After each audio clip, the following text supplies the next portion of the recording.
I start by blocking in these values of these evergreen trees on this hillside next to the river.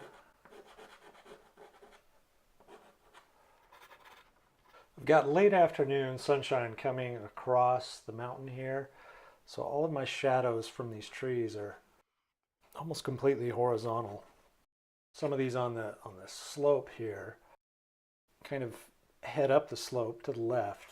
Over here I've got a rock outcropping.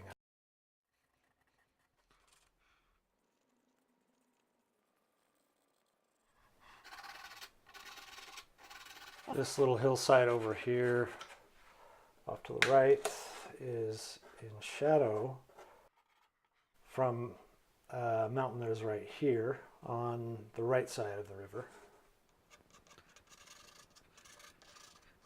So the light grasses over there are just inside of my darker values because of the shadow.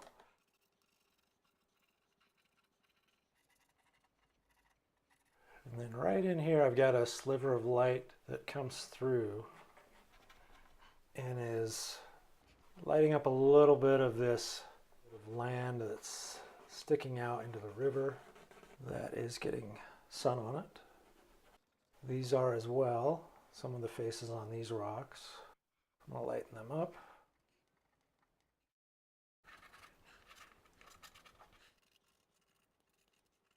This is my lightest dark, the Mars Violet.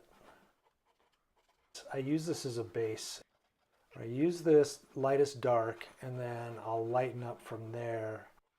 There's something about mountains for me that starting with this lightest dark value seems to add some solidity to the mountain.